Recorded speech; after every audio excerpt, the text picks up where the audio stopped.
So, because the sun is setting here in Club Safari. How are you today? I like your glasses. You always wear them? We're doing great. Oh, looking good, looking good. Okay, so are they your friends? Yes. You work together? Yes. You all work together. Wow, in Carpenito?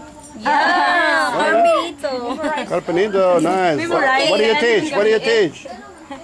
They're all teachers. Can you believe it? I asked her to teach me English already. Are you gonna? Yes. She's an English teacher. What do you teach? I need training. I need training, girls. What do you teach? What do you teach? Computer technology. Hey, I need that, please. Okay? I'm your next new student. Okay. Okay, hey guys, look at this. Look what we got here, sir. Welcome to Club Safari. How are you? I'm very How are good. you? How are you? How are you? Wow, you made it. Guys, I want to show you this guy's motorbike. In a moment we'll get back to him. But he's been traveling all the way from Dumagette. Dumagette, which is another island, which is quite far away. How many days? 3 days. 3 days on that motorbike with your family, right? Basically. Riding the bus. Oh yeah, okay, they're on the bus, but sometimes on the bike as well. Yeah, so when we get there we have transport. So you traveled basically through northern Mindanao by motorbike. Yeah. A lot of foreigners will be very surprised. They'll be like, geez, you're not afraid. How did you do that? They will be like, wow, you're going to get kidnapped by hundreds of murderers, gang members, or Muslims, or Abu Sayyaf, or whatever, you know. What is your opinion on all that? You don't have too much of a problem unless you go to the Sulu Islands. But Oh, Sula Island, yes. yeah. Which is far away, right? Far away, below Zamboanga. But Yeah. I've been to Zamboanga and lived in Zamboanga for a while. Really? Yeah. What do you make of Zamboanga? Oh, it's Normal, no different. same as anywhere else. Same as anywhere else. Yeah. But yeah, I'm loving Mindanao. It's a Yeah. great place. It's a great place. Nice people Nice people, no humbug. and very safe. Very friendly people in Kagaya and Diara. Oh yeah. Yeah. I wanna. Like I said, I will probably go back the other way and maybe do the reverse trip that you did Yeah. on my motorbike. I also want to do that. I see the ladies are preening over there. Hey, ladies, are you okay? They're taking selfies and hello. Are you all right? What are you doing there? They're preening themselves. May I know your name? Nathan, Nathan from Darwin. Darwin, Australia, right? Yeah. So I just want to introduce you to the viewers there, the guys. So actually, Nathan, I think you watched some of my videos before, right? Oh yeah, for a long time. For a long time. Okay, thank you for watching and welcome to Safari. So guys, we have Nathan here, all the way from Australia, and you're on basically on. You live in Dumagette, right? I mean, you have a place in Dumagette. I have a place in Dumagette. I live in Darwin. I live in Darwin, right? And now you're on your year break. Month's break. Month break, yes. Yeah. And then you're back to Australia again. Back to Australia again for a couple of months, and then I come back in January. Oh, every couple of months. Well, I try and come every 3 months. Oh, every 3 months. Okay. Yeah. But I'll do a tour of Luzon when I come back next time. Yeah. Somebody actually asked me, another Australian guy, and some. Actually, I got quite a few inquiries. The best way to fly from Australia to Philippines. What is the best way to get here? To, let's say to Dumagette or here even. The cheapest way is through Jetstar, but you got a big layover in Singapore. Oh, Jetstar. Yeah. Oh, then from Singapore to Manila, I guess, or. Yeah, and then you basically I've got to wait the night out so I can catch the plane in the morning when I get there too. Oh yeah. So yeah, it's like a 2-day trip. 24 hour, 36 hour, depending on which way it goes. That's the cheapest. Yeah, it's the cheapest. Yeah. I heard though that Cebu Pacific now got direct flights to somewhere in Australia. Is that true? Sydney or somewhere? I think they're still flying to Sydney. Sydney. Oh, but it's far from Darwin, huh? It's 4,500 kilometres from Darwin. Yeah. So from Darwin, how do you fly to Singapore? To Singapore, and then Singapore, Manila to Dumagette. Ah. So from Sydney would be Sydney to Manila, maybe direct, I guess. Yes. Yeah. Okay. Okay. Anyway, you know, give people some ideas depending where they are, right? if they're in Perth or New Zealand, they got to fly to Sydney, I guess. Perth, they fly to Singapore. Oh, they can fly directly to Singapore, yes. Direct to Singapore, and then Manila. Yeah. So that's pretty good. How many hours from Darwin to Singapore? 4 hours, I think. 4? Is that close? 4 or 4.5. Oh, that's And then not... it's 3.5 from Singapore to Manila. Yeah, that's not bad. Yeah. Another hour and 10 minutes to Dumagette. That's really not bad. Yeah. That's pretty doable. Wow. Yeah, it's doable. It's just the waiting in between time. Yeah, but you know, you can probably whatever, you know. But I mean, going to South Africa is a beast of a flight. Ooh. Oh, I don't even want to think about it. It's too far. Oh, I couldn't imagine being on an airplane for more than 10 hours. oh, more than 10 hours. More than 10 hours. Direct. I mean, you probably have to go to, yeah, maybe I can go to Singapore or Dubai. And it's long flights. It's long flight.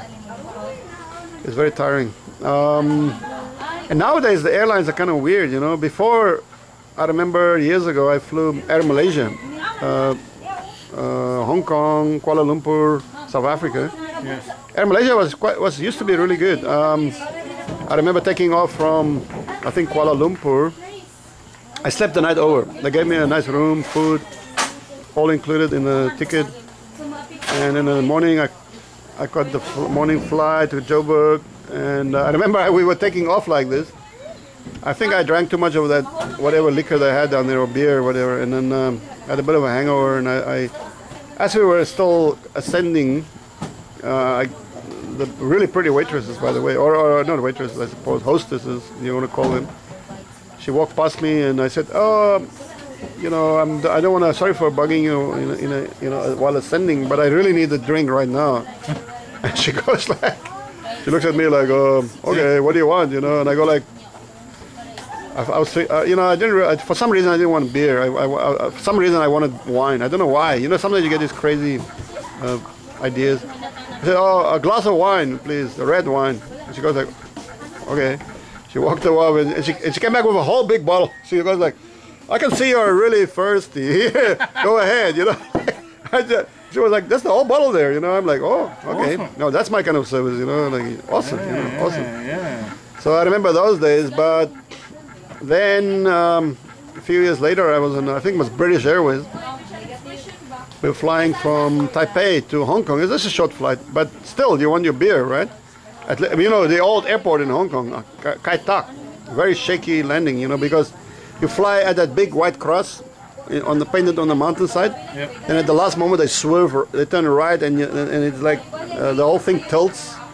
The plane tilts like that, you know, like a jet plane, and then you like fucking, and you descend like a very sudden drop, and then you're on that runway built in the sea, right between the mountains and the apartments. Yep. You fly and you see people, you know, maybe if you're lucky, you see a lady taking off her clothes through the windows, you know, like, hey, you know, like that. But it was that kind of landing, you know. Yeah. But if you have the cross winds, you got that really shaky landing, you know, like we call it the white knuckle landings, you know, and so you always want to have a few drinks before the final descent. Could be your final descent, you know. You don't want to. So I told this lady, you know, this. And for some reason I could see that they were kind of standoffish, maybe British standoffish, you know, the Poms, Limeys, you know, and then they were kind of ignoring my request for drinks, and I said, "Hey, can I have a drink?" And I said, "Where are you from, sir?" I said, "South Africa." And they just looked at me like, ignored me totally, the whole flight. So I was really pissed off, you know. I was like, what the fuck's going on here, you know? I didn't get a single drink, the whole flight. Then I found out later that just the week before that, another South African guy, I think from Johannesburg to London, on the British Airways flight, he got so pissed off at the staff or whatever, he punched a hole through the side of the plane. So I think they had the policy for a few days not to serve South Africans any alcohol, you know. But it wasn't a bad timing for me. Poor guy got 3 years in prison. Can you believe it? For punching a hole in the... Poor guy. But I can understand why he got angry. The service was terrible. You know? Anyway, so yeah.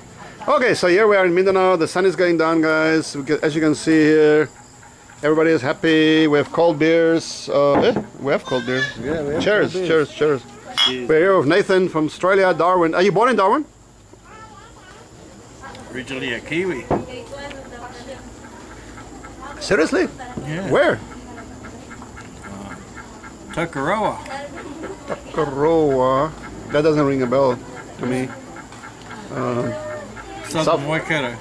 South of Waikato. Is that South Island or? North Island. Oh, North Island. Basically in the centre of the North Island. Oh, Tokoroa. What is? I guess it's not very big there, or? City of about 20,000. Oh, okay. Big pulp and paper mill. Oh, paper mill there. Yeah. And from there, you were born there, and then you moved to Darwin. Moved to Darwin in 1985. 85. Yep. Oh. Have a look back. That's how many years is that now? 30 years. Yeah. 30 years almost. Yeah. Oh, more than 30 years actually. Yeah. More than 30 years. More than 30 years. So are you? What are you? A New Zealander or Australian, or both? Well, I'm both actually. Either I way. become an Australian citizen, and then I found out I didn't relinquish my Kiwi Yeah. at all. Yeah, you can have two passports. I'm both. Yeah. Yeah. That's normal in South Africa. Many South Africans have double passport. Yeah, I think it's pretty normal.